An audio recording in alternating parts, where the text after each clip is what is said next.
What's going on, everyone? Happy Monday. Happy Labor Day. I hope everybody had a great weekend. Welcome to Sabs podcast. I'm your host, Sabrina Salvati. I have an awesome special guest with me today. He is a contributing editor for the Black Agenda Report, and he's the co-host of The Left Lens. Everyone, please give a huge welcome to Danny HAIPHONG. Hi, Danny. Hi, Sabby. Thanks for having me. And I really appreciate all the work that you're doing and Fred Hampton Leftists as well. Definitely paying attention to all the hard work that you're putting in to bring some militancy to this struggle that we are living through right now. Thanks so much. So recently I found out that you grew up in Cambridge, Massachusetts. I'm going to play a clip for everyone really quick for those of you who did not see this, so you'll know where this conversation is coming from. So I'm going to share my screen here for a second.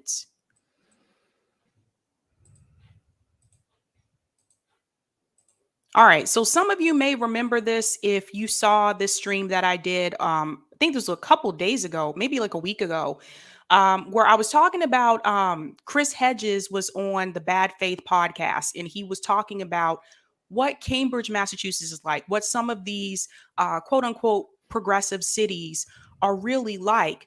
And he talked about his experience, and I gave a commentary on that. And I just want to play that short clip because Danny responded to this on Twitter. So you'll understand where our conversation is going and where this is coming from. So I'm just going to play that for a second. I'm going to mute my mic so I don't have an echo. When I went to seminary, I went to Harvard Divinity School. I lived in Roxbury and I commuted into Cambridge every day. And that's where I say I learned to hate liberals. All these people sitting around talking about empowering people they never met. They were flying off to Nicaragua to pick coffee a week with the Sandinistas and coming back and talking about it for the rest of the semester. Those are the kind of activists you're speaking about, boutique activists who have traditionally been and remain utterly irrelevant. A lot of people don't know this, but I used to work at MIT. When I worked at MIT, I lived in Cambridge. A lot of the people that I would run into that lived in Cambridge, they would say that they were for Black Lives Matter. They would consider themselves, leftists. They were really liberals. I'm just being honest with you guys. They were really liberals. Whenever you would ask them to get involved and to take action and to help those communities that they say they really care about, crickets. I had coworkers who signed up for a volunteer event, and this was to give coats and winter gear to kids that don't have it.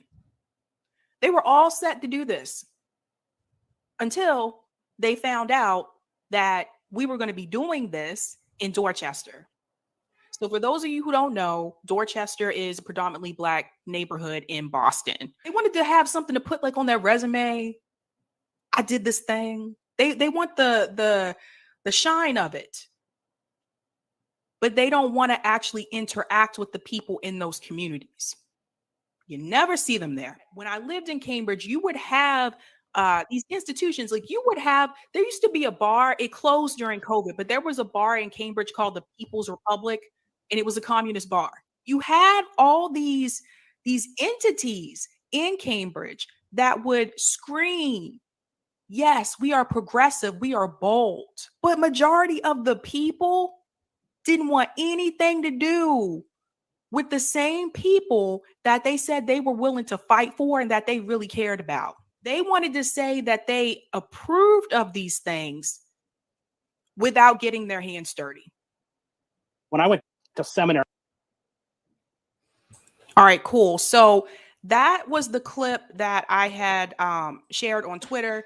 And then what was interesting is this is when I heard from Danny. So Danny said, I grew up in Cambridge. Cambridge is like any city is rife with class antagonisms. It is ruled by white liberals and university elites who have displaced and priced out nearly all of its working class residents, including myself. And then Danny went on to say, I could definitely do a political analysis of Cambridge or Boston at some point. There's a long history of racism and class struggle, often untold. So I'm going to pop out. And Danny, I want to hear from you. what has been your experience, because you grew up in Cambridge, so you're probably more familiar with this than me.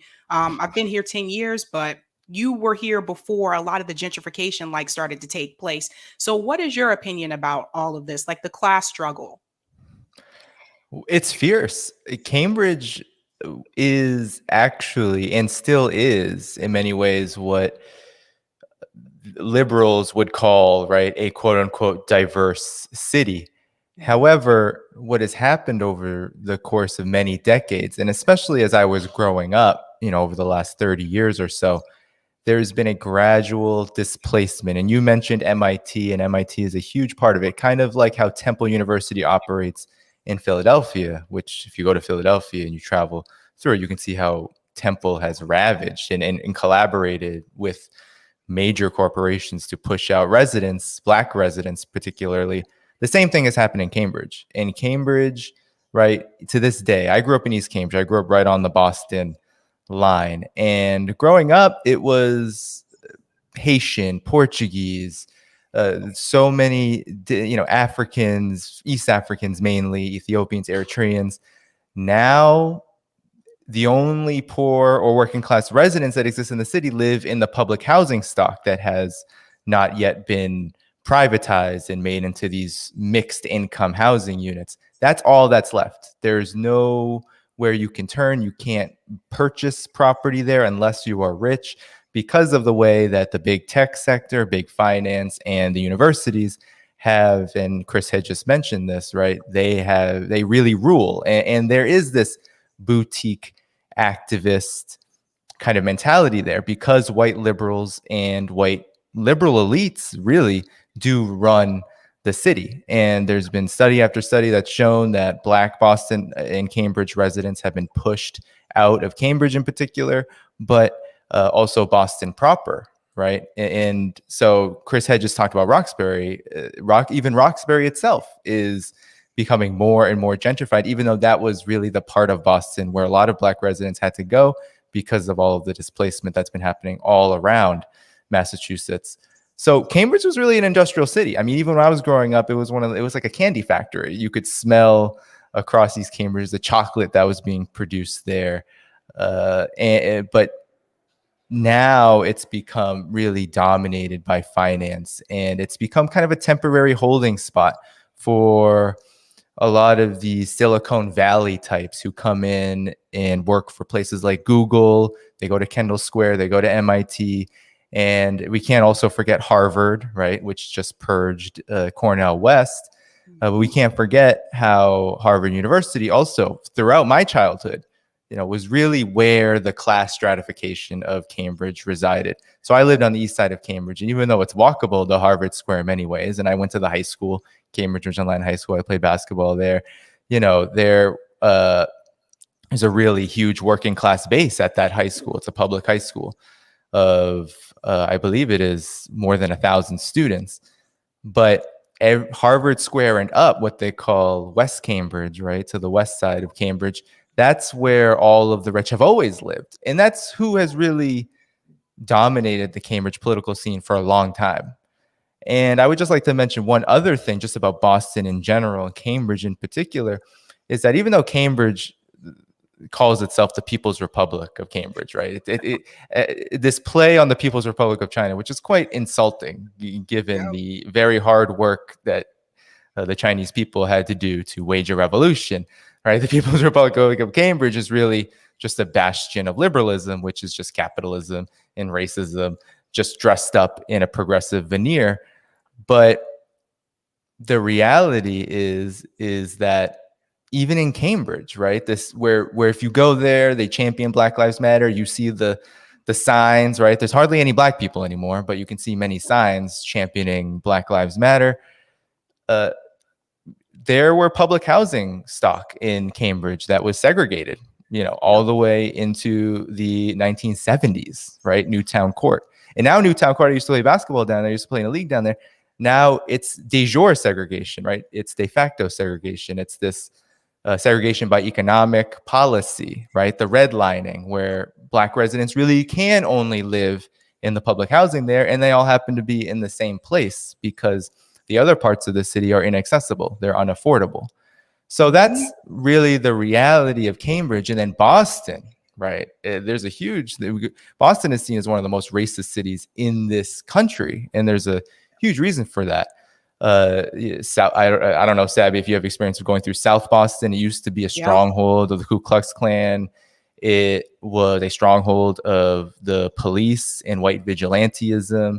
And Boston was one of the last cities, if not the last city in the country, to desegregate its schools in 1974 after a vicious struggle. And I know members of a school bus drivers union in Boston who were a part of this, who would tell me stories all the time back when I lived there about how white, especially Southie Bostonians, would come out terrorizing Black people who were being bused into the schools as part of the desegregation efforts, throwing rocks, coming with guns, coming with all kinds of weapons, throwing, and attacking children and their parents and families, and trying to get them to get out of the city and go to schools that were elsewhere, right? That's really the legacy of Boston. And to this day, it's well known. Even in the sporting scene, people ask, why don't any prominent Black athletes come to the, Boston Celtics, for example, or whatever it may be? And a lot of it is because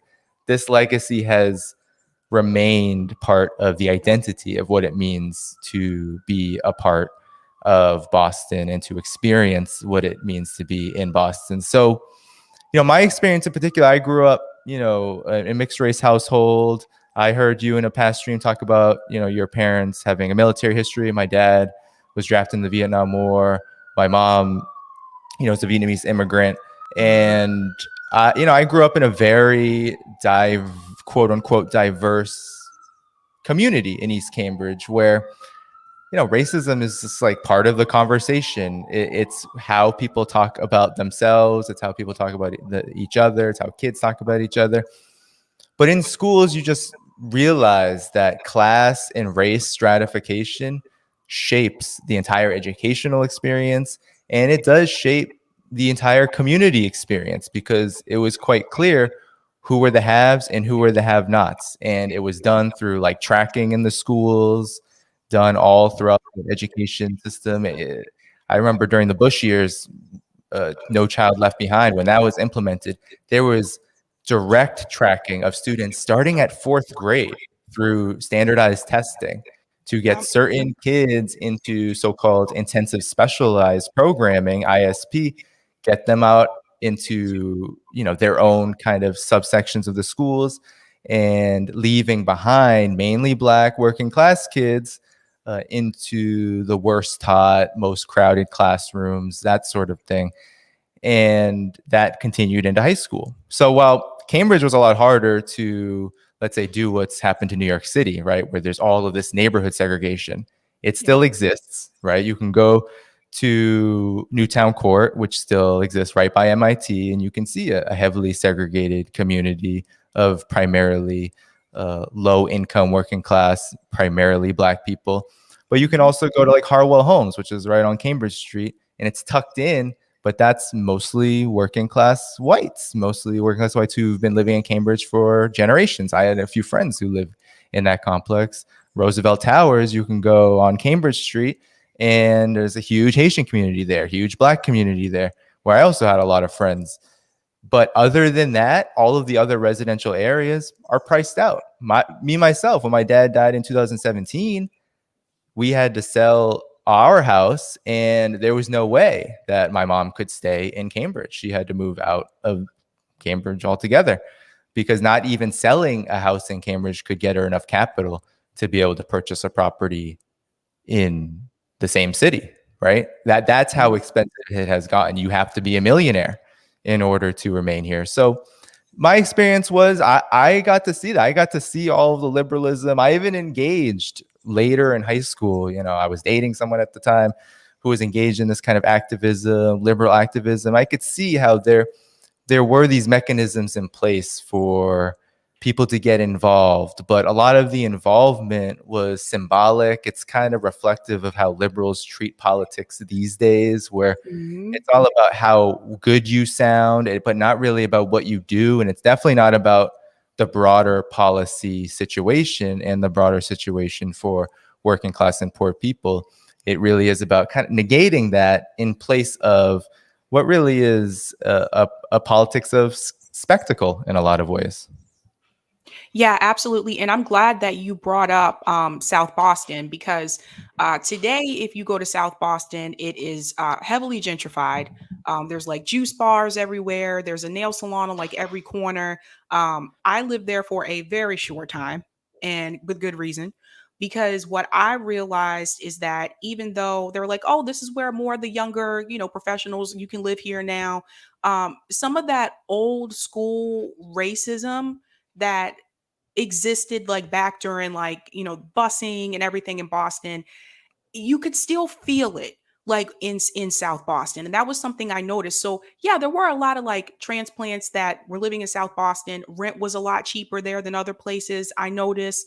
So you could get like a nicer 1-bedroom apartment, but you still had to deal with that old school racism that existed in South Boston before. If you went to, some of the local like restaurants or retail stores, some of those same people, generations and generations of people that grew up in South Boston, still own those shops and everything. And so you would still hear those things. I could still walk down the street on Broadway in South Boston and still have someone call me the N-word. And I think that's something that people may not realize. They may think that just because it's a different population that lives there now, the racist root that it was there before, it's still very much prevalent. And you mentioned that you went to Cambridge Ringen Latin, which is, awesome school, very much familiar with. It's interesting to me too when I hear about the people who have been there. Like I found out recently, Patrick Ewing went to Cambridge Ringen Latin. I was like, what? Patrick Ewing went to Cambridge Ringen Latin, but it's changed so much. I've found that over in the Harvard area of Cambridge and MIT, even though I worked at MIT, you just feel it, like that elitism. And I can't afford to live there. I cannot afford to live in Harvard Square. I never could before anyway. I can't afford to live in Kendall over there by MIT. And they used to consider that to be a bad area. And now they're like, oh no, this is a safe place to live now because it's really expensive to live here. So that's just really interesting to me. But one of the things I've noticed too, like living in Boston, when we talk about like the racial issues here, is sports. And you brought up the Celtics, and people have said to me before, why is it that, so many Black people don't like the Red Sox? And I said, well, do you know the history of the Boston Red Sox? Because the Boston Red Sox was the last team to integrate. And this was years after Jackie Robinson had already broke the color barrier. So the owner of the Red Sox, Yawkey, was racist, did not want Black players on his team. And so even though that was like decades ago, the stigma is still there. I want to get your opinion about the busing as well, because I did notice, I saw the movie with Johnny Depp, where he played Whitey Bulger, Black Mass, that was the name of it. I was very surprised that they removed the busing scene from that movie, which they did film because my friend was an extra like in that movie, and they took it out. And I was like, why would you take that out? That was like a significant part of Boston history. And to remove that, like, no, you need to let people see that we have as many racial issues here in Boston as people have had in the South as well. Oh, for sure. It's really bad. The thing you mentioned, Whitey Bulger. I know people from Somerville who, his reach was huge, right?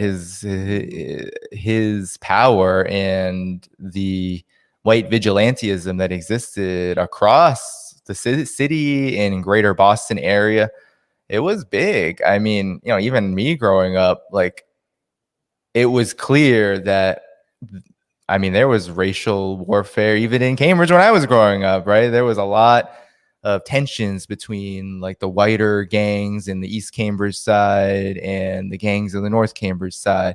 And this legacy continues to reproduce itself because the material conditions don't really change. They haven't really changed. In many ways, they've gotten worse. when you were speaking about how you were in South Boston and you noticed it has gentrified, it surely has gentrified. But all of the ire of gentrification of, let's say, the white working class community in South Boston, all of that ire has gone towards poor people elsewhere, right? And that's kind of the movement and trend overall in the United States, where the more that conditions for working class whites are degraded, the more that people on the bottom, like even on the bottom of them, working class Black people, Latinos, whoever it may be, they get scapegoated as the problem and as the reason for their suffering. And that is so true in Cambridge and the Boston area in general. So it is, I think what's really important to just remember about a city like Cambridge is that it really is about the struggle between capital and labor, just like anywhere else. And right now, Cambridge is being turned into a mecca for capital at the expense of labor. And everybody basically that I've known, and you asked me before the show, do I go back often? I genuinely do not, because I don't really know anybody there anymore. A lot of the people that I knew have moved out. And even when I was growing up, people were just, a lot of young kids were dying. They were moving away, right? There's just a lot, like I grew up around a lot. I was a working class person myself. I grew up around a lot of poor people who struggled really hard, struggled hard even in some place like Cambridge and high school, great high school. But the issues that they were experiencing at home, the stress, the toxic stress, it takes its toll. And so, and mainly it was Black working class people who were affected the most. And I would say that my experiences in Cambridge and the Boston area in general did influence my politics, because I realized that while I was being, bullied here and there for being Asian, and, now there's a huge anti-Asian racist, or at least struggle where it's getting more attention, this problem. But when I was growing up, it was getting any attention. And certainly racism in general in the 90s, during the Clinton era, was not getting any attention. It was all war on crime, war on drugs. And even in the Bush era, it was even more about get the Arabs, kill all the Arabs, get the Muslims, right? It was this racism that was bleeding through. It really did affect, it affected all parts of the country. But when I was growing up, that was what was being talked about. And it really did show me that there is this system. There's a system in place that is kind of out of our control. I would get in trouble with cops sometimes and see how cops treated me at a very young age. And I was just like, wow, don't do anything bad in this, country, city, wherever you are, because you're going to get punished hard for it. So, all of those pressures as a young kid growing up in a city that was fast changing, rapidly changing, and carrying around this weight, this historical weight that you mentioned in terms of the racist busing, the sports teams. Forget about it. I was a basketball player, and I knew, that the baseball baseball kids, the hockey kids, that's where the racism was really concentrated, were in those sports because of this historical legacy, especially around the Red Sox. The Red Sox, you mentioned it all. But this goes just across the board in terms of culture. And we know how big sports culture is in Boston. It probably dominates almost more than any other place, barring the Dallas Cowboys in Texas, or the Yankees in New York. But Boston sports, a lot of the city is organized around them as a source of capital, and it has a real devastating, I think, effect on people's consciousness, because there is a lot of this nationalism and loyalty to these areas, and it really reflects a lot of these antagonisms that have been going on for more than 100 years, right? When the Irish became white, really, it was when Boston became this haven for some of the most vicious forms of racism. It became a political machine, and Cambridge itself had its own kind of machine. But it used to be, I mean, Cambridge wasn't even really a city during, you know, the 19th century. It was kind of like this huge, vast area of Massachusetts, and that was a very industrial area. But it whittled down into this very nebulous liberal bastion that still reinforced, as we see everywhere in the United States, still reinforced all and pushed and sharpened all of the most vicious forms of oppression that come under capitalism. It's just that they go unsaid now, because there really is no interest on the part of the political class, on the part of the corporations, to talk about the legitimate problems people are going through. What they do instead is they use Cambridge as this exception to the rule. So Cambridge, you know, they celebrate Indigenous Peoples Day first. It was one of the first cities to do that. It's one of the first cities to really embrace Black Lives Matter, right? So there's all these symbolic gestures based on this history of liberal politics, but the city itself is no different really than the entire country, but really even just the greater Boston area. It shares a lot of the issues, and in many ways serves as a big barrier, because a lot of people think that Cambridge is so much better because it has maybe more services for the homeless. It has maybe a larger number of public housing units. So somehow that makes it better than, let's say, a Malden, right across the way, or an Everett or Somerville or whatnot. When I was growing up, I mean, the way it was Cambridge was like the so-called city full of people of color, and Somerville was the so-called white city, and they would always clash, right? We had this huge rivalry, but it wasn't even like that when I was growing up, because there's a huge Haitian population in Somerville, huge Latino population. So it wasn't even accurate. But you know, then you'd go play at Somerville High School, and you'd get the difference, or you get all the crazy white kids, you know, screaming racial epithets at you, because you know that's the reality. It's all about control and power, and these cities really are machines, and they really are machines that feed up to the top, whether we're talking about the government, or whether we're talking about, you know, capital, the ruling class, the economic elites, so to speak.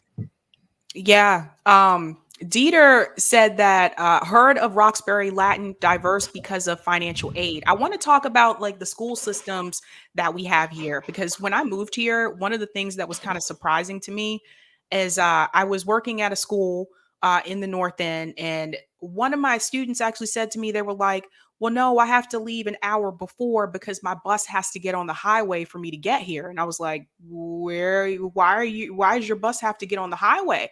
And they said, well, because I'm bused. I'm a part of the MECA program. And I was like, what? And so I remember talking to another, you know, student teacher at that point, and I was asking her, like, do they still bus kids in Boston? Now, keep in mind, everybody, this was 2012.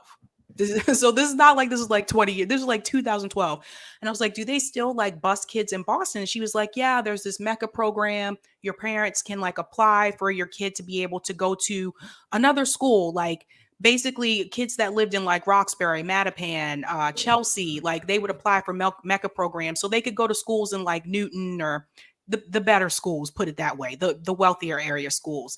And I remember thinking to myself, like, I remember being shocked that that was still happening like in 2012, but also like, why didn't they just fix the schools in those neighborhoods? And I wondered, like, what kind of message does that send to kids who grow up in Roxbury, Dorchester, you know, those areas where they're basically telling them, in order for you to get a good education, you have to go to school in a predominantly white neighborhood. And I want to get your opinion about that. Well, I have actually a lot of personal experiences of people I know who did a lot of things to, you know, some of them were grew up in Cambridge and then ended up moving out to places like Mattapan and Roxbury, Charlestown, and did everything they could to manipulate the system so they could go to Cambridge Interline High School instead of, because Cambridge Interline High School had the tax base of, the Harvard, West Cambridge, mid Cambridge, wealthy elites. So Cambridge schools have, unlike a lot of cities, actually have a tax base that's allows for these schools to be funded and for the facilities to be up to par and for the teachers to have what they need to teach kids, although that's changed a lot when I was there because of all the standardized testing. But nonetheless, a far cry from the decrepit and economically devastated schools that exist in, as exactly you said, Dorchester, Roxbury, etc. So when I was growing up, I mean, I had a family who lived right next door to me who packed, and I became friends with a lot of them, who packed. There must have been like 15 children living, 15 kids living in that house. Not a big house either. And they were doing it because they obviously wanted to go to Cambridge schools. And I knew a couple of them, and I befriended a couple of them. I think they were of Liberian descent. I think they were immigrants from there. And that's just one example. When I was playing basketball, you said Patrick Ewing played there. There's a rich tradition. There's a lot of pressure playing Cambridge basketball. And I was playing with a few other, fellow peers of mine who we were supposed to be really good, but they could not really do the school thing because one of them was traveling all the way from Mattapan by cab, right? Pulling all of these strings to stay in the school. And, he had a lot of other issues, right? Poverty, all sorts of things going on in his life. He had obviously mental health issues as well that weren't really being addressed adequately. And so he would have a hard time staying on the court. And there was, another student that I knew who I thought, man, this kid is going to be the ticket with me and him. We might go far, right? But he couldn't. He ended up getting kicked out of school because I think he was outed. His residential address was outed when he started to get into a little bit of trouble, was around so-called the wrong kids, all that stuff that goes on when you're a young working class Black person in this country. That's basically what happened to him, and he was kicked out of the school. He ended up playing against us in a tournament. He went up to Deerfield Academy, I think, and he torched us, and it was so humiliating and embarrassing because I was just like, this kid was supposed to be, he's supposed to be playing with me, and we were supposed to be, just running this, this year all the way to the championship, but. That's kind of how it is. It's all about class, and it's all about your position in these cities, and that is what determines your education. So the schools, it's just like everywhere else. It's all about what tax base you live in, it's all about property taxes. And then there's this broader trend of privatization where in the poorer neighborhoods, in the Blacker neighborhoods, charter schools are popping up, and there's this huge magnet schools, right? Boston Latin is a huge test-in school that does give a modicum of opportunity to a few kids, but the rest are then trapped in these public schools that are falling apart. And so that's really the reality for so many. And even in the schools, right? I mentioned the tracking issue.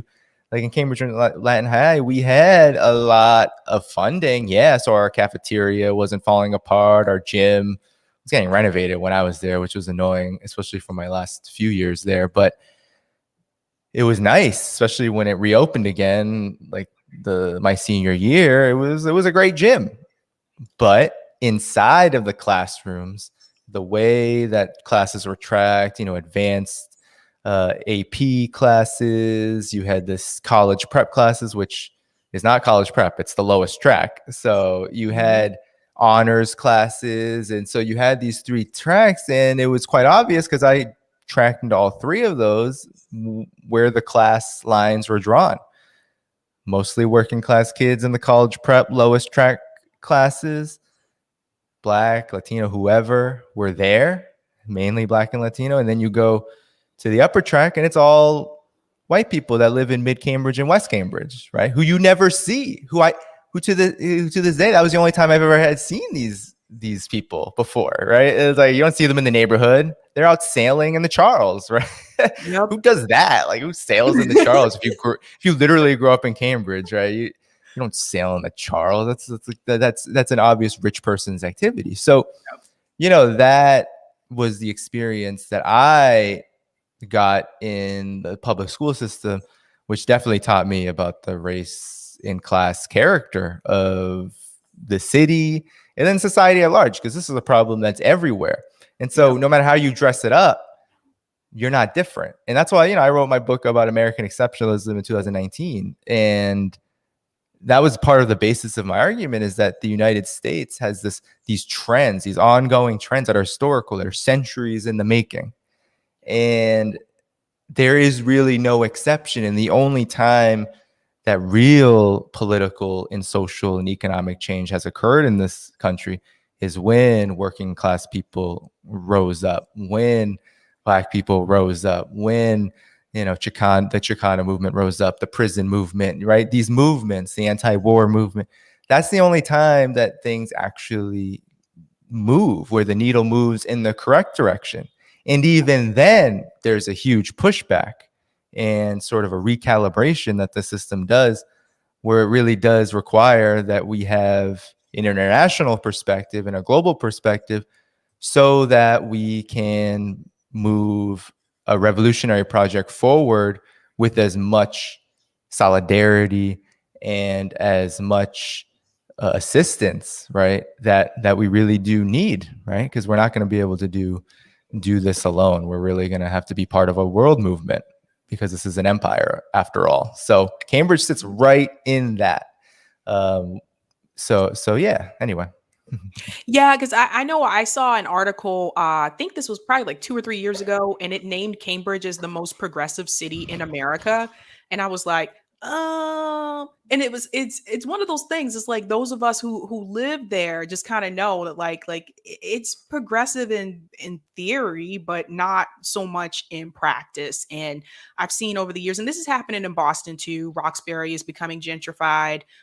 Dorchester is making its way there, and what's happening is more and more Black people, Latino, just people of color in general are being pushed out. Working class families are being pushed further out, and then it just creates this crazy commute where people are commuting 1 hour, 2 hours. I know people that live near the Cape. I know people that live near Worcester. And for those who don't know, Worcester is like central Massachusetts, and they're commuting from Worcester to So go to far. work in Boston. That's like, I'm like, how in the world do you deal with that? Plus with the traffic and everything. So this has been a huge problem. And I want to get your opinion on the leadership that we've had, because I know that, Mayor Menino was mayor in Boston for a long time. When I moved here, he was still mayor. And then Marty Walsh ran, and Marty Walsh said, these are the things I'm going to do.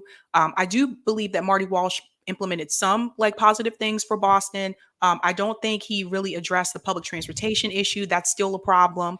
And the housing issue, which is a big one. They said that they were going to bring in more affordable housing. And every time I turned around, I saw more condos, more luxury condos. I've had friends that have had to move out of their apartments because investors have bought those buildings, and the landlord just sold the building and said, yes, give me the money. And so they had to all of a sudden find another place to live. And for those who don't know, it's not that easy to do that here. You have to come up with 3 months rent on the spot and then find another place to live. So I have to ask your opinion about the leadership, because I know there's a mayor election coming around for Boston. I'm not really sure who I want to support. And Governor Baker is also being challenged in Massachusetts as well. What is your opinion in reference to what the leadership has done, how their job has been, and how do you feel about senators that we have like Elizabeth Warren, who say that they're progressive, but I don't feel that they are? What's your opinion on that? Well, if you grew up in Boston or Cambridge and you truly were a working class person, you had, your parents worked for a wage or had trouble working for a wage, like my parents, Elizabeth Warren didn't really play a factor in your life. Like for me, Elizabeth Warren became a factor in my life when she started to run for big Democratic Party tickets, right? Not many people knew of her. It wasn't until the 2008 crisis where, as part of the AGO, she really tried to make a name for herself by putting in some modest regulations to try to rein in finance. And then she made her whole identity about how that was what she did. Then she dropped that identity for the elections, which is really funny because that was really the only positive thing she ever did. But even those policies, when I started to get into working, because I was a case manager for homeless individuals, you really did see how limited those policies were in terms of how the Attorney General's office was able to really rein in and support people through the economic crisis. I worked in an agency which had some of those programs in it, and they had no money. They really had no help. We were able to give rental assistance to a few people here and there, but a lot of it was just like our bodies, and we were just there to try to help people not get evicted, but the whole system was still designed against them. And Elizabeth Warren hasn't really done anything, and neither has any of the other aspect, whether we're talking about the state legislature all the way down to the local political machines. The key word is machine. Boston, Cambridge, all of these cities are political machines.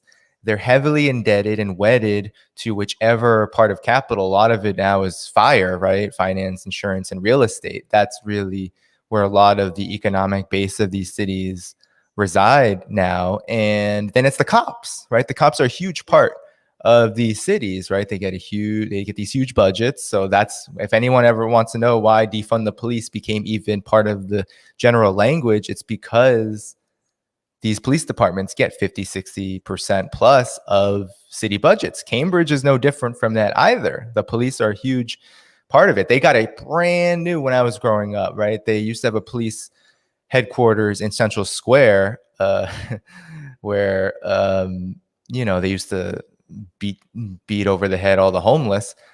But then they moved to East Cambridge, right by where I grew up, and they got this huge, beautiful marble building right outside of Kendall Square to move their headquarters to. And not many people know that also the Cambridge Police Department was purchasing things like drone technology and Stingray technology and all of these things during the War on Terror that we tend to think of police departments in like Ferguson or New York City as doing. Cambridge is doing that too. Boston, forget about it. It's even worse, right?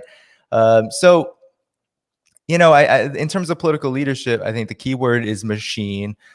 People like Marty Walsh, who now is in the Biden administration, was the Secretary of Labor. Yep. He was a business kind of unionist. He was all about the building trades, and that's because the building trades are heavily wedded to finance, insurance, and real estate, right? The FIRE industries. That is sort of who he was. And he painted himself as a progressive because he was very much in line with these unions, the building trades unions, the construction workers, iron workers, etc. But those unions were really just had long and had always been, because they have this long racist history, pro-corporate history, they had long been making themselves subservient to the big financial elites, the ruling class, the corporations, the real estate industry, and hence why there's a bonanza of gentrification that is going on in Boston, et cetera. And Governor Baker, he rode the wave of education privatization. It made him temporarily popular. And now education privatization is unpopular. And so too are a lot of other Republican Party policies. So especially in this moment of Black Lives Matter, et cetera. So, really the leadership in Massachusetts, Boston, Cambridge, it reflects what's happening more broadly in the United States, where you do have this kind of general shift between Democrat and Republican. Generally, they're Democratic Party machines, but at the root of it all is subservience to capital, and that all comes at the expense of labor. It all comes at the expense of workers, of poor people, and it comes at the expense of really addressing the institutional mechanisms of racism and class exploitation et cetera, et cetera. That's really where we're at. And there's no place like the local level, right? A lot of people say, well, we got to get into the local level and fight politically, but there's no place like the local level of politics to also teach you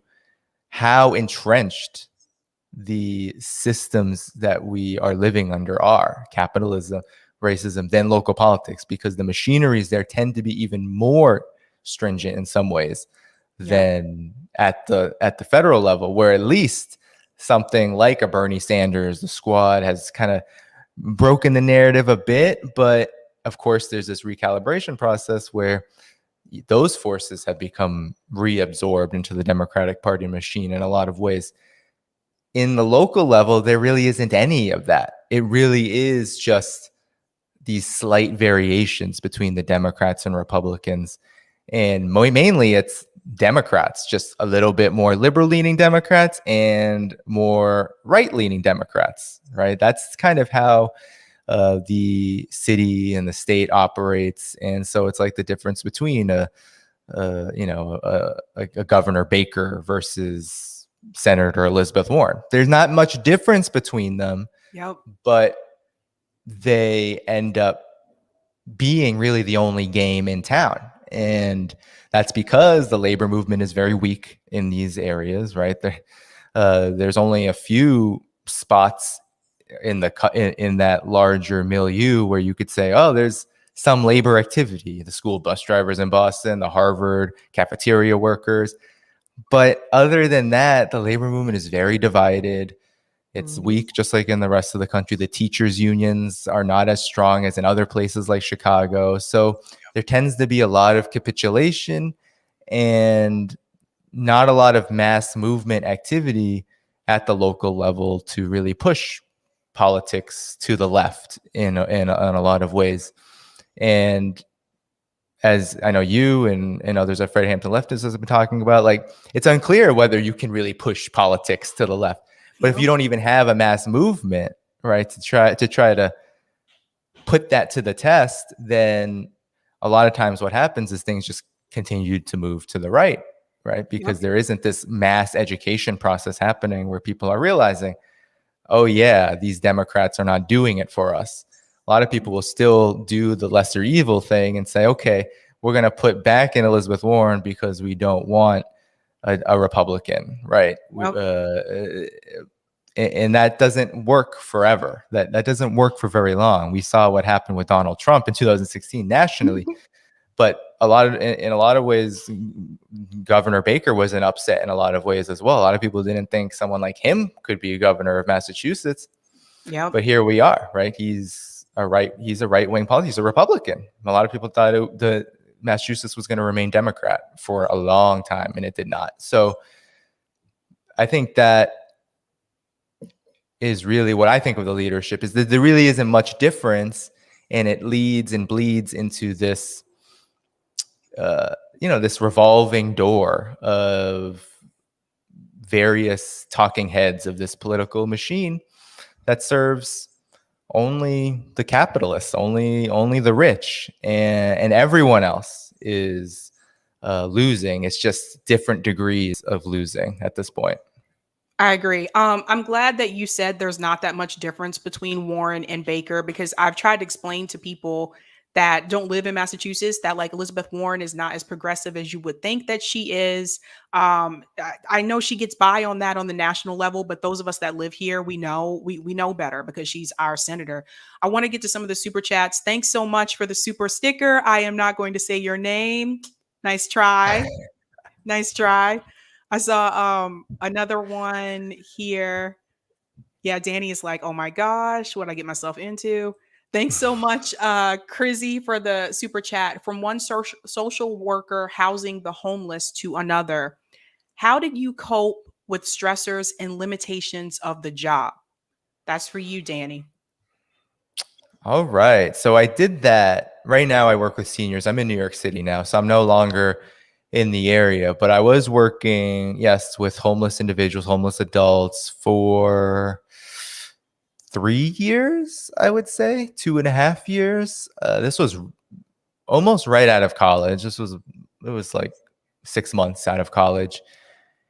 And I would say that I didn't handle it too amazingly. And it was mostly because the agencies, right? Totally underfunded. I was working at an agency in Malden, one of the last community action programs that came out of the war on poverty.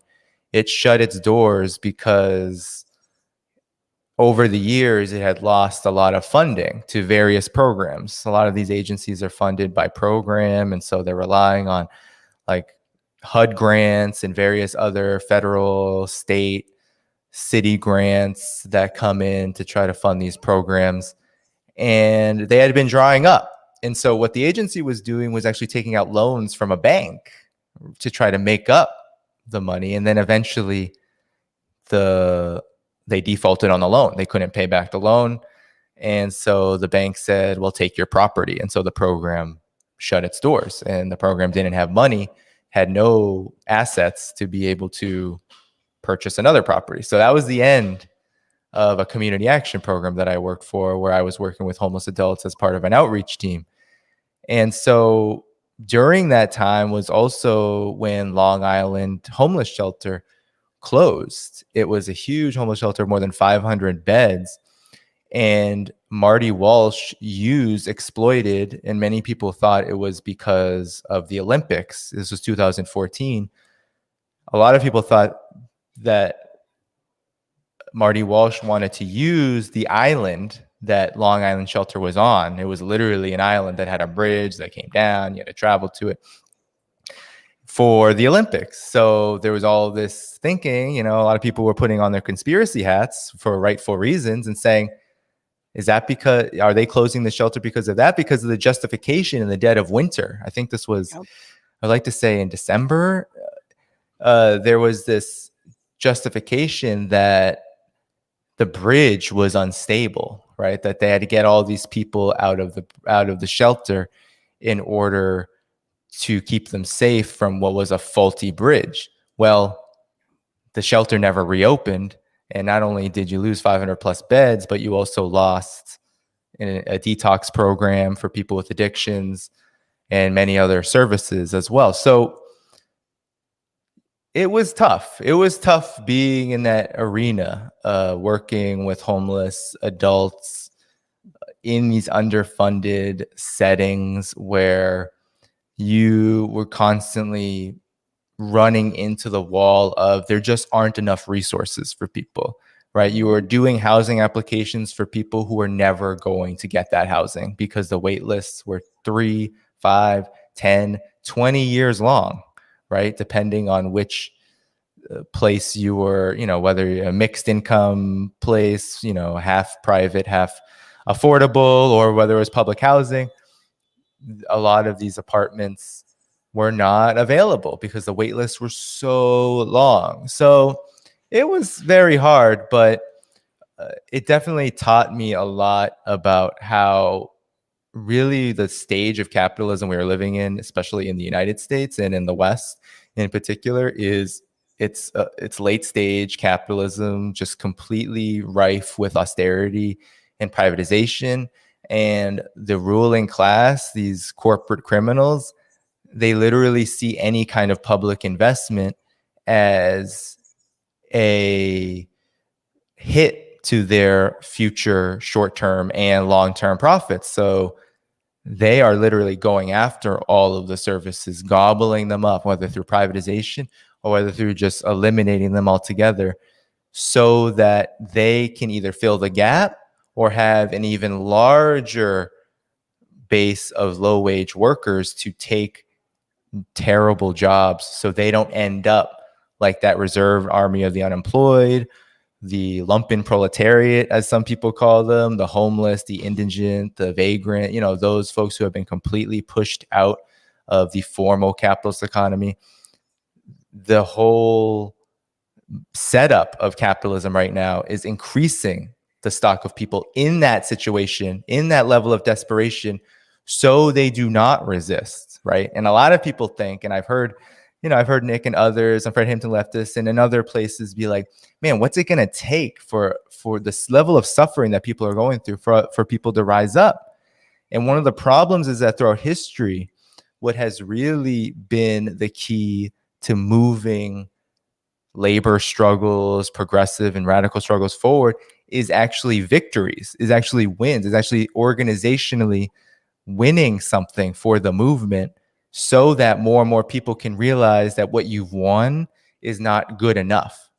Now what the ruling class is saying is you aren't going to win anything. You're not going to get Medicare for all. You're not going to get housing for all. We just saw people were in the chat before this talking about Lee Camp and Jackson Hinkle and others arrested on the Capitol building for standing up Medea Benjamin and others saying we want housing for all during this period. We are occupying Congress because there is an economic crisis. The unemployment is going away.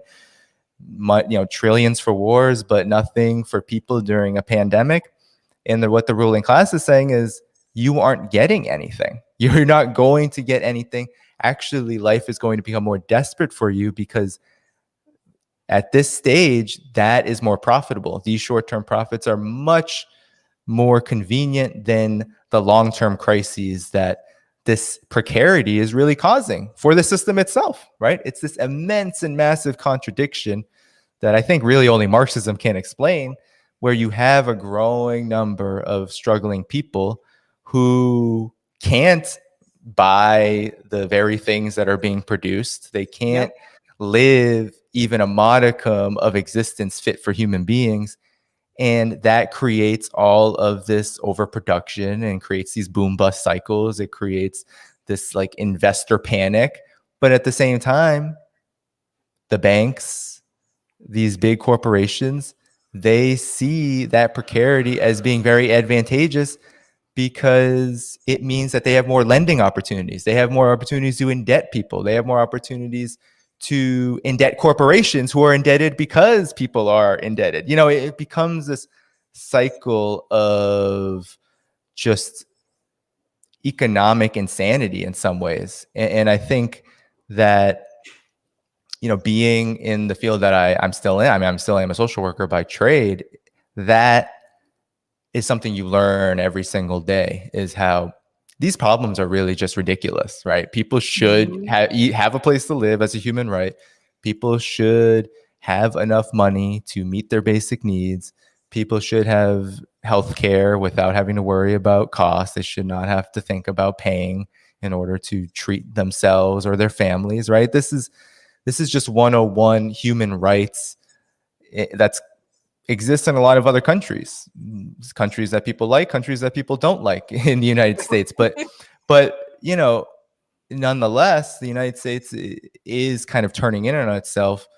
And when you work with homeless adults, you can kind of see that just up close and personal, to the point where it becomes very unnerving. And it because these problems shouldn't exist. We as human beings should not have to deal with a problem like, where is a person that you're working with going to sleep tomorrow? Where are they going to get food the next day, right? And this is what millions of people are thinking about in the United States. And it's only going to get worse as those who are occupying the Capitol building, we're talking about the end of the eviction moratorium, the end of federal unemployment boost.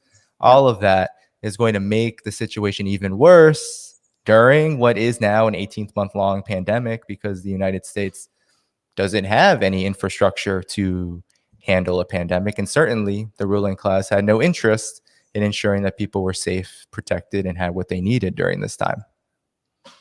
Yeah, I want to get your opinion about what happened at the Capitol, because Daniel brought up a good point here. He said, where the heck was AOC, Bernie, and the Fraud Squad today? They showed their true colors by not participating in Occupy Congress. Now, I was watching part of Jackson Hinkle's stream at the steps today, and all of a sudden I start to see all these police officers show up, and I'm like, okay, this is ridiculous. I'm guessing, if I had to guess, approximately maybe 40 something cops, which was ridiculous. Okay. So they showed up, and then they start telling Paula Jean Swearengin and Jackson Hinkle that they're going to be arrested because they're engaging in illegal activity. Okay. So they were on the steps of the Capitol, and they were giving like their speeches about, housing for all, and to just cancel the rent, just cancel it at this point. Let's stop extending the eviction moratorium and just cancel it. People can't pay that money back. They can't come up with it now. So What is really frustrating to me, number one, I don't think they should have been arrested. I think that's ridiculous. But number two, the squad voted to give more funding to the Capitol Police. And so I'm already starting to see the effects of that. I saw that today. So you had all these police officers show up to the Capitol for the people who were protesting, who were doing Occupy Congress. They weren't violent. This was a peaceful protest, and they still arrested people. So essentially, the squad is funding the police state. Now, let's rewind back. It wasn't that long ago, like a week or so ago, where it was okay for the squad to do the same thing. They sat right on the steps, they had a megaphone, and they protested. They were not arrested. And I want to get your opinion about that, because it gives the impression that for everyday people like us that are not politicians, that are not in DC, in the House or the Senate, that we are not allowed to do these things because we don't have the titles that they have. We don't have that privilege. I want to hear your opinion about what message you think that sends and how you feel about the squad given what happened today. Oh, where do we begin with this one? Because we at Black Agenda Report have been talking about the Democratic Party generally being the war party, how Obama and the rest represent the more effective evil of this system. And I truly do believe that the squad represents another, by just the objective development of politics in the United States. There is no way that anyone, doesn't matter how radical you are or think you are, from AOC to Cori Bush, once you enter the Democratic Party, you are now a part of that machinery that we've been talking about, from the local level as we began this conversation now to the federal level. You are now part of that machinery, which is designed to hold captive progressive politics, hold captive progressives, leftists, the most left population in the United States to ever exist, Black America. The whole party is basically designed to keep the politics of Black people captive to a corporate machinery. And that's what they've been currying for the last 40 years, that machine. Now that there is this real move to the left, especially among young Black Americans, but this is true of young people in general, working class people as a whole, they're moving left, right? They want to see policies, and I feel like Fred Hampton Leftist, your channel, a lot of different media, this new ecosystem that I was listening to your conversation with Max, right? This new media ecosystem really reflects, I think, this phenomenon that's happening on the ground with millions upon millions of people. The squad is a product of that. They benefited, right? They rode the coattails of this feeling of anger that I believe it didn't begin there, but Occupy Wall Street was a huge catalyst in the Black Lives Matter movements, 2014, 2018, 2020, 2014, 2020. And they've entered the Democratic Party machine. And so now they have the, I think, job of trying to maintain legitimacy among their base, like all Democratic Party politicians have to do. Just so happens that the squad's base is to the left of, let's say, a Kamala Harris's base, right? So they have to pander and try to placate their base while at the same time legitimizing their existence within the larger congressional structure, the larger Washington, D.C. environment. And so this, I think, this development that happened today is just wholly reflective of that, right? You have activists going out there trying to emulate, right, what they did, which largely, to be honest, in my opinion, was largely performative.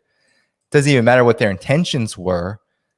We heard the video. We saw that they literally staked claim that the only thing that was going to be fought for at that particular protest was the eviction moratorium.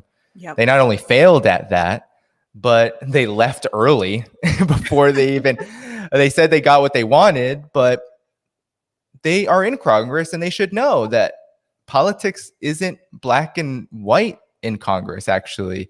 There are a lot of mechanisms to where politicians can say that they're giving you what you want, and then they just take it back. And that's exactly what happened to the eviction moratorium. The squad played by the rules, and the rules ended up benefiting corporations, the banks, the real estate industry, by getting rid of the moratorium. And now you have activists trying to do the same thing, but making real demands, making the demand for housing for all, making the demand for canceling the rent, making the demand that all of the pandemic related protections remain and that they be expanded so they actually meet people's needs adequately.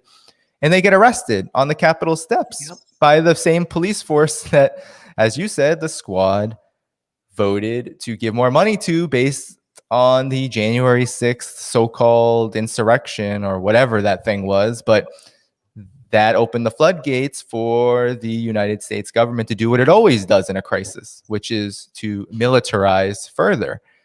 And so, in my opinion, the squad is serving a function.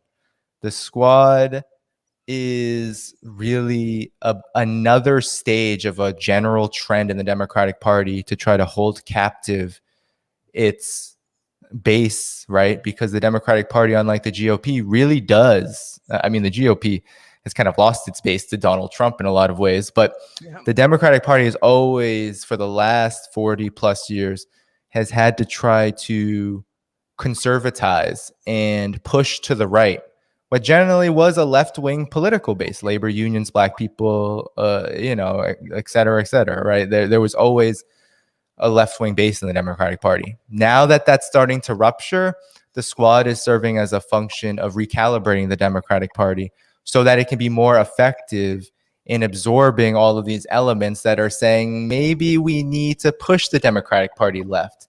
And the Democratic Party, through the squad, is saying, maybe we can allow a handful. What did Nancy Pelosi say? There are only 5, right? There's only a few. You can let in a few of these folks. You can tolerate them, even if they weren't wanted. Tolerate them because they may serve somewhat of a useful function of keeping these millions of young working class people from looking towards alternatives, for thinking maybe we need to organize on a different basis. Maybe electoral politics isn't the thing we need to organize right now because power is too entrenched there. Maybe we need to organize a different political party structure so that we can challenge the Democratic Party. That, I feel like, is the purpose of the squad, to prevent that. And they're doing a very good job by using their savviness with social media, their ability to hearken on activists and other kinds of language, progressive language, right? AOC calls herself an organizer. Ilhan Omar says she's this anti-war refugee, right? And because they can say these things, their actions don't necessarily have to reflect,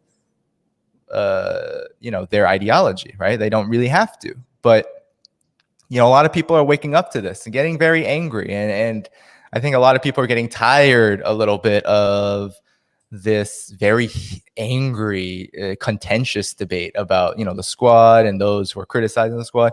But I think it's really important to realize that this politics of diversity, spectacle, this idea that if you have a black Democrat, then that is more, that is more preferable to having just some white establishment person, or having an AOC is preferable to having some white establishment person. I think that conversation is such a distraction from what is genuinely needed, which is the organization of people, those people who are wanting all of these policy demands and changes. Those people need to be ready and willing to stand up to very powerful forces that are willing to arrest them, to beat them down. We saw with the Black Lives Matter protests, there weren't really, there were some demands, but they were very modest demands in 2020 during that summer. And we saw what the police did to those protesters, right? Running them over in police vehicles and, conducting, just beatdowns and raids. And activists to this day are still dealing with the legal ramifications of that. And so I think how I think that's the big point here, is that the squad needs to be a lesson in the conversations and in the activities that we need to be conducting to move people to be ready to take the necessary action. We need what Jackson and Medea and Lee were doing. We need 1 million people on the steps of the Capitol doing that. And we're not quite there yet, because there's been research there's been these recent studies about how, a lot of people want climate change to be, to be reined in, but they might not necessarily be willing to do that much to get it. I think the same phenomenon exists for a lot of these issues, where a lot of people want Medicare for all, but they don't necessarily have the hope or the intention or the understanding of what will it really take to get it, right? A lot of people thought, okay, I can get behind Bernie Sanders and AOC, I'm going to get Medicare for all. And now they're all telling you, wait 5, 10, 15 years, wait until you're 65, wait until you're in the grave. Yep.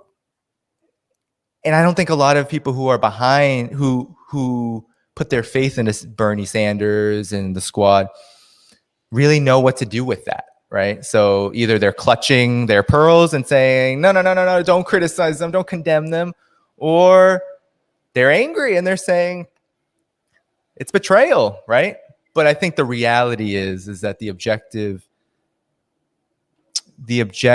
function of the Democratic Party does trump any minor breaks within it, and the Democratic Party establishment has clamped down.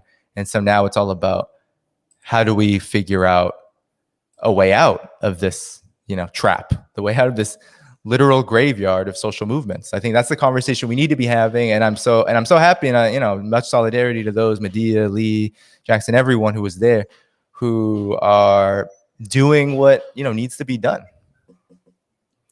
Yeah, I know. I agree. I mean, it's unfortunate that they were arrested. It's just ridiculous. But you lead me to another question about a general strike.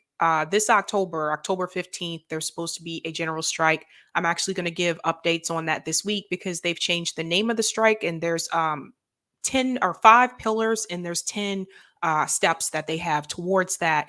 I want to get your opinion about this, because at this point, I feel that a general strike just needs to happen.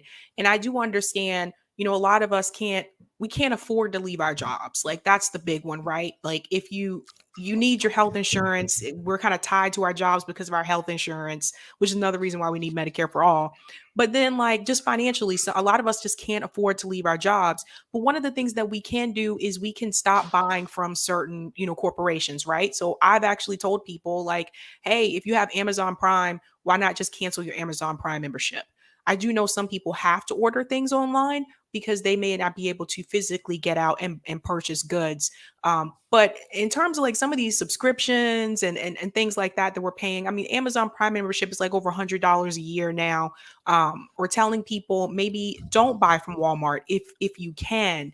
I want to hear like your opinion about that, because one of the demands that they're asking for is to increase the minimum wage.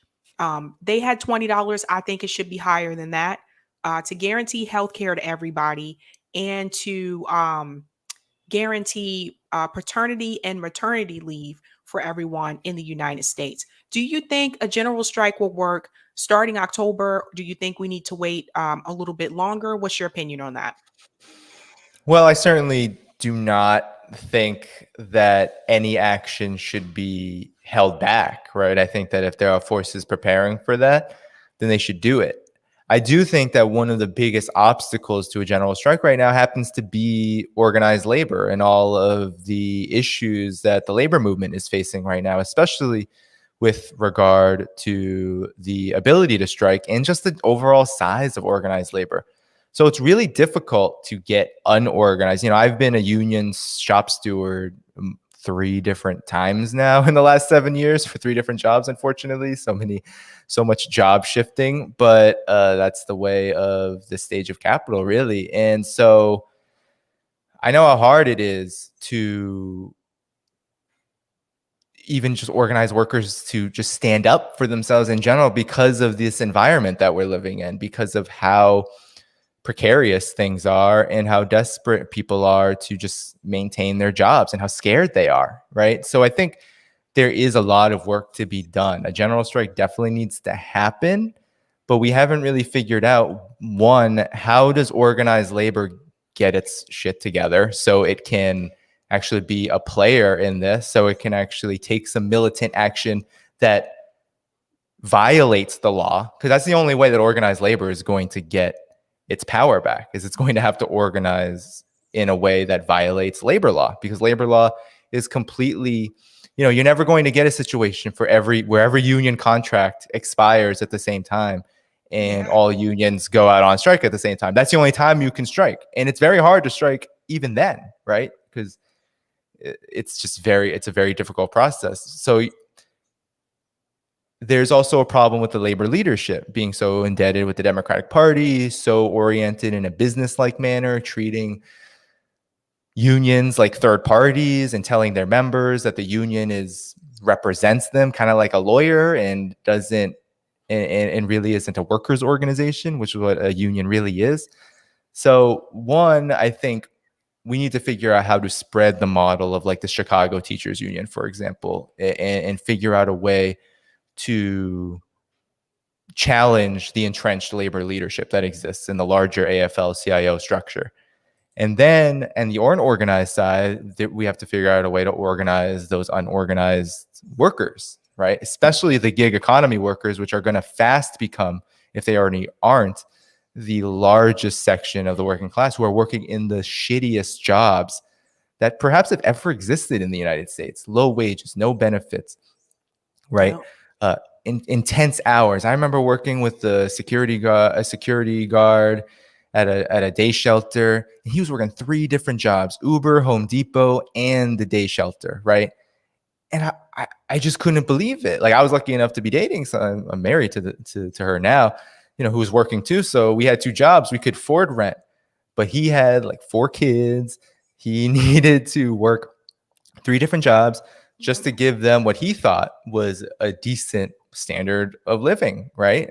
And so we're going to have to figure out how to organize people who are in that situation, because they happen to be a large part of the overall class landscape in the United States, the landscape of the working class. And so these are the challenges. I'm just throwing them out there because the word general strike is the right word, and we need workers. And a lot of workers are doing this. I know you've talked about it. I've talked about it. A lot of workers are talking about it and doing it, just quitting their jobs, just saying, I can't do this. I'm not going to die of COVID-19, make these crappy low wages. A lot of them happen to be McDonald's workers and low wage workers in general. They're saying, no more. I can't take this. Forget about it. And they had some unemployment to kind of keep them afloat, because these jobs are paying such low wages that unemployment happened to be nearly equal, if not more money than they were making on a monthly basis. So I think with regard to a general strike, it is certainly the right idea. And I certainly don't want to say don't do it. But of course, we're going to have to continuously have these conversations about strategy, organization, and how this is going to get done, so that when we have a true general strike, one that can certainly cut across the economic landscape, it will be effective, it will get the job done, and it will really make the knees of the capitalist class tremble, because they can feel and see and truly understand what the power of the working class truly is. And so that, I think, is a conversation we need to have about the general strike idea, because I'm so glad that this term is being used now, but it certainly is a lot of work. I mean, I haven't even been able to do as working internally in a union, haven't even been able to get to the point of that. I'm like struggling to make sure the boss doesn't take away the vacation time of like a coworker, and like, trying to make sure, these ridiculous reopening plans, that they all happen safely. Like, those are the type of issues we're caught in. But we do truly need to be thinking about, how are we going to get the things we want? And that's what the general strike conversation is. How are we going to get Medicare for all? How are we going to get living wages? How are we going to ensure that this race to the bottom stops. And truly, the most power we have is the ability to withhold our labor, even in a highly automated, low-wage capitalist economy. We cannot underestimate the power of workers, because workers still do exist. And now, with the United States so heavily deindustrialized, they happen to be in very important sectors that people don't really recognize as important sectors, right? The healthcare sector, the so-called hospitality sector, the service sector in general. While we may not think of these places as, oh, you have a strike and they're going to bring the economy down, they will, right? If you stop distribution in the United States, right? If you have a real general strike among, let's say, the trucking sector, right? Those who drive trucks for Amazon, who drive trucks for these big, corporations like Walmart, and who are distributing the goods, you could shut down the U.S. capitalist economy very, very quickly. And that would, of course, create a huge ripple effect around the world. So I think there is a lot of hope there.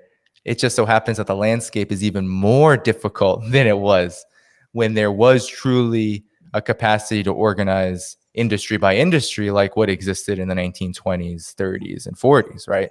People could actually, among the automotive industry, the rubber plants, those kind of sectors, you could do that. Now, it's a little more complicated, but at the same time, we have to have this conversation. So, yeah, I think it's a great question.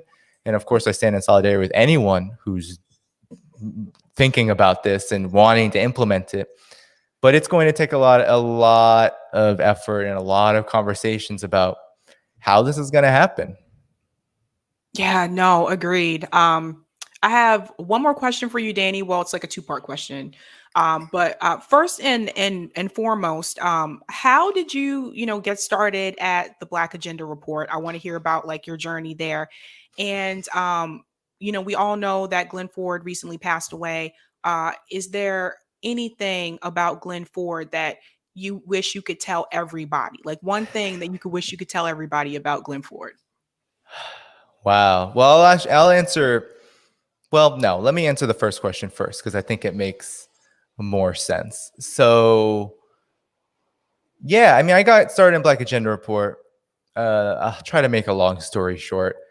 So I was in college and I was in upstate New York, very isolated school. And, it was full of rich people. It was very strange. I happened to be one of those working class kids that got good grades. Tested not so good, though. So I ended up at like one of these liberal arts colleges. It was a ton of money, but we were able to get some aid. And of course, just like most working class parents, my dad was like, oh, I'll try to pay for it. It didn't work out. I ended up in debt like every other person, every other student these days, right? So I was there, and the racism was so, when you're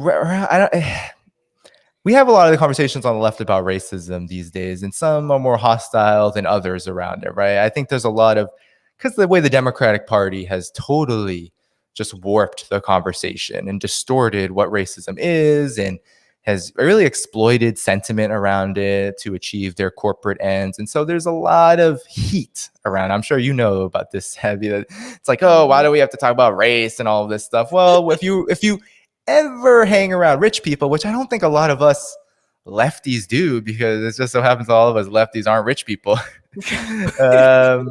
You hang around, like my school that I went to was like 75%, like top 1%. You hang around those folks and you're just like, whoa, right? Because I grew up in a community, you talk about race and everyone's joking around, and there's a lot of racism, right? Interclass racism in a lot of ways, right? Where working class whites, just resentment, and they're all going after the black kids and calling you names and all that. But then you go to like the real power centers, like at these universities, and you see, oh yeah, this is what power is. This is what, when racism manifests itself in institutions of power. And so when I started to realize that, and then the Trayvon Martin situation happened, and I had a situation at my school where I came to a defense of this friend of mine who was Afro-Latino, Afro-Dominican.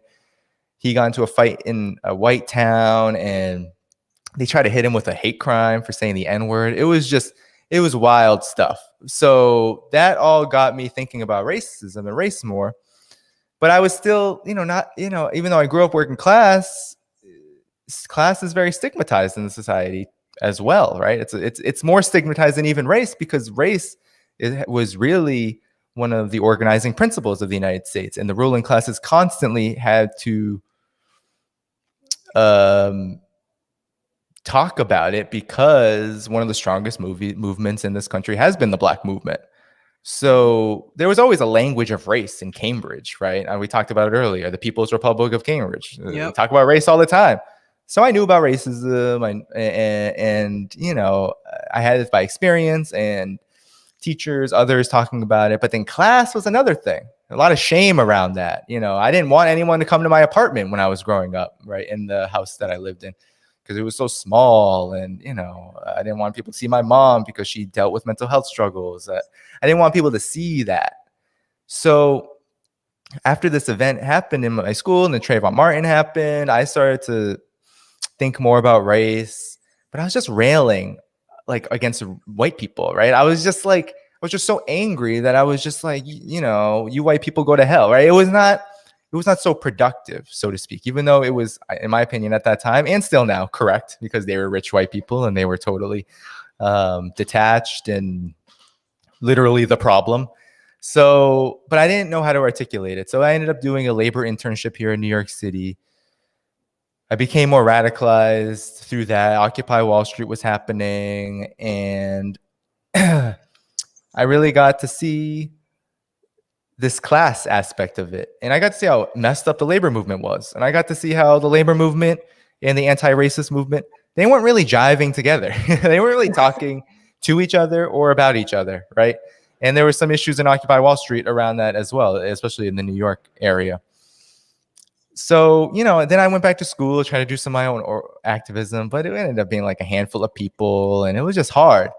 So when I went home, I was just like, what am I going to do? I had started writing for the paper back in my college, got a lot of crap for that because lo and behold, a lot of people in these upstate New York, havens for the Klan and rich white, suburbanites and whatnot, they don't like when you're writing in this newspaper about racism.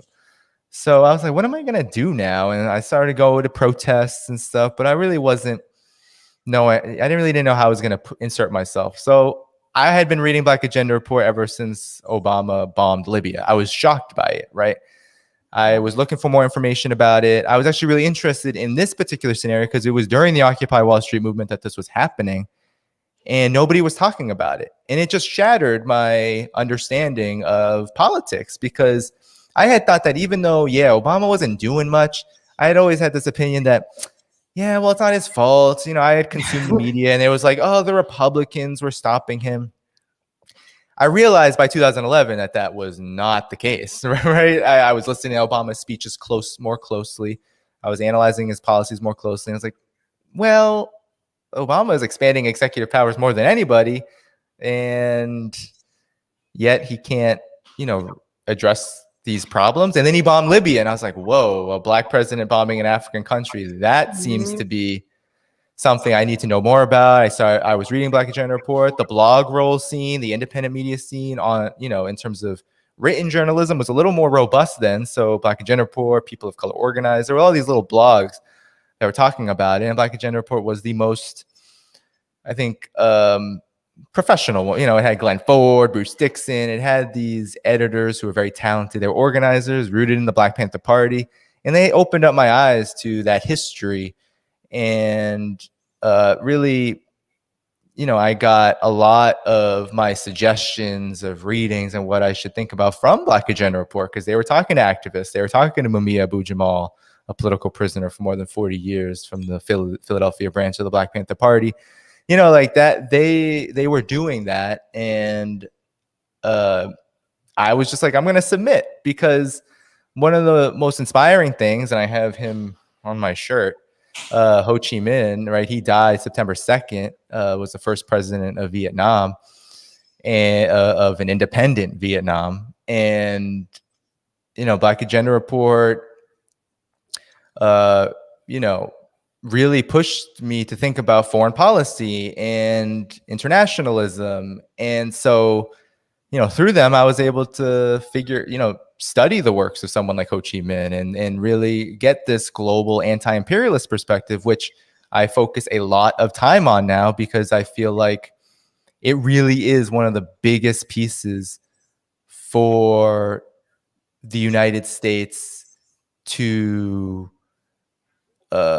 really harness if we are going to get out of this situation. If we are going to have truly a revolution in the United States, we're going to have to have an internationalist perspective, because the United States is a racist, militarist empire that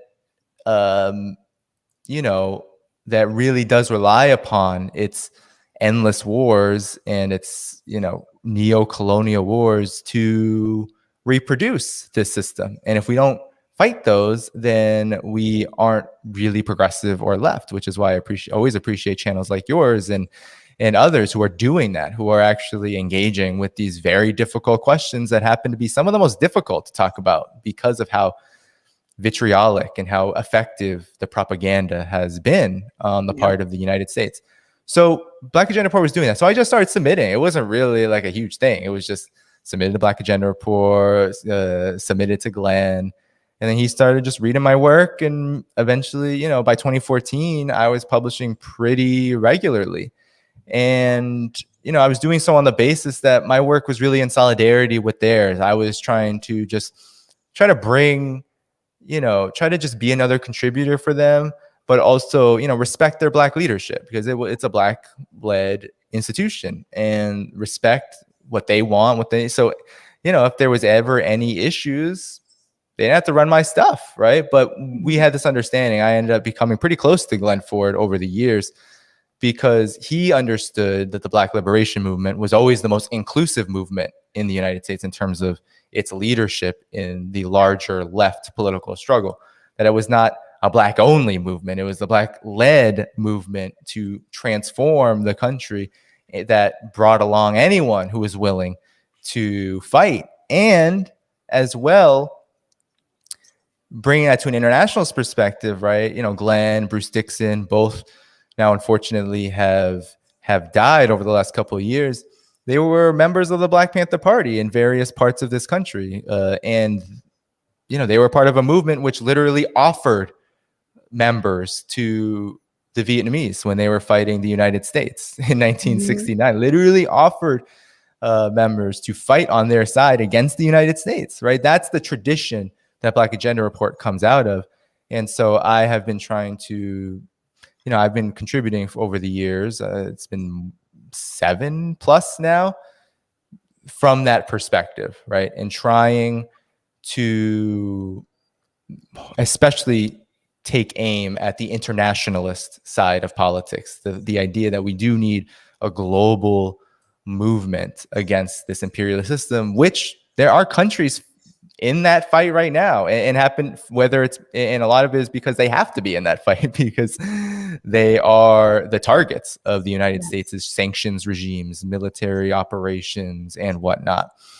And so with Glenn Ford, the last part of, the second part of your question, I mean, there really isn't enough to say about him. He truly is a legend, and he really did make the ultimate sacrifice. I mean, what I will always remember about Glenn Ford is that he had the talent, the skills, and the connections when he came into journalism at a time when Black journalism was actually burgeoning. There was actually a burgeoning after the Black movements, the urban rebellions. He talks about this in various interviews too, where there was a little bit more space opened up in the media landscape, especially for independent Black institutions. He could have literally taken control of that. And, some have brought up how he had connections to James Brown, and sure he did, but he ran away from that pretty quickly because he was more interested in the people's voice and in the struggle of ordinary Black people and the struggle of ordinary people generally in the broader struggle. And he was always a radical, always a communist, right? His mom was a communist, and he Eventually, that led him into the Black Panther Party, and then down this road of journalism, which led him to found the Black Agenda Report in 2006. And he had these skills, right? He had a radio voice, which doesn't really exist anymore. In his articles, right? He wrote hundreds and hundreds of articles, and you can read a compilation that's coming out in OR Books called The Black Agenda of his articles. It'll be coming out. I don't remember what the release date is, but you can pre-order your copy at OR Books right now. It's called The Black Agenda. It's by Glenn Ford. It's all of his articles from Katrina all the way into 2020. So prolific. And I think the last thing I'll say about him, he's a revolutionary. He made the ultimate sacrifice. He gave everything he could to people's journalism and to people's movements, because he was also very active as well. Very active in the fight for political prisoners, talked about Julian Assange, right? There really isn't any issue that he understanding this Bernie Sanders moment, he was really trying to lend a helping voice to all of that from the perspective of someone who had decades of experience in movements that a lot of the younger generation don't have a direct relationship to. So he really did give that unique perspective. And he was also just a very, I think, astute political strategist, and someone who, he stood up for the people. Like he always said in a lot of his talks that when he was before the Black Agenda Report, there was the Black commentator. He would say, I made a mistake, right? I allowed Barack Obama to pass the test because I didn't want to be crabs in a barrel, because every side of Black politics, from the left to the right, we're saying we're hopping on that train, and he didn't want Black commentator to be the only ones not doing that. So he allowed him to pass despite a lot of problems with his political agenda and what he was putting forward. He said he would never make that mistake again going forward, and he ended up pioneering what I think really led to people's understanding about the true character and function and role of the Obama era. And a lot of that was because both of his talents, his ability to analyze the situation, his ability to stand up to the Black political class, even create a term, the Black misleadership class, which people use to this day. And also because he really did have the ability to draw people in. He was someone who was both, even though he wasn't warm and cuddly as some people might have liked him to be, he was someone who was very open, very inclusive, very much all about revolution and all of what that meant. So he truly did love the people he worked with, and he loved the people, and he loved Black people in particular, to the utmost. And so, I think Glenn Ford, must be remembered, must be emulated. And I think, definitely check out the upcoming book coming out from OR Books. If you're in New York City, September 18th, we will be having a memorial for him at Riverside Church. If you're around, I'll definitely be sharing stuff about that when it goes public. But so if you're in the area, definitely come through and continue to commemorate his work however you can, even if that means just continuing to do what you do and carrying on that legacy. Thanks so much, Danny. Valerie said this is such a wonderful interview and discussion. Thank you, Sabby and Danny. Yeah, Danny, thanks so much for coming on. This is very educational. I saw many people in the chat saying like, oh my gosh, I'm learning a lot. This is like really informative.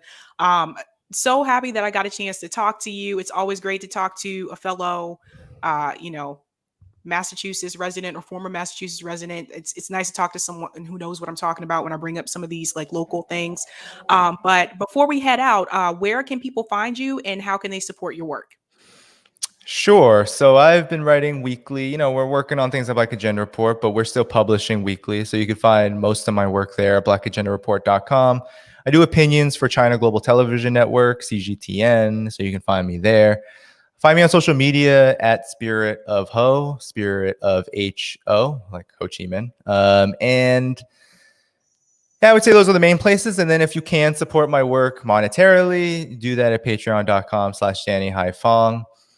If you can, and those are the main places. Oh, also, of course, got to plug the Left Lens on YouTube. We're on YouTube right now. So make sure you subscribe to that. just look up Black Agenda Report Presents The Left Lens, and it'll come up. And so subscribe, help boost that algorithm, because we know that YouTube is constantly suppressing ours, as I'm sure you and a lot of others express and continue to acknowledge as we figure out how to do this work. Thanks so much, Danny. All right, guys, I'll be back tomorrow evening. I'll go into more details about what happened on the Capitol today. And as always, you know how we do this. Have a good night. Keep up the fight.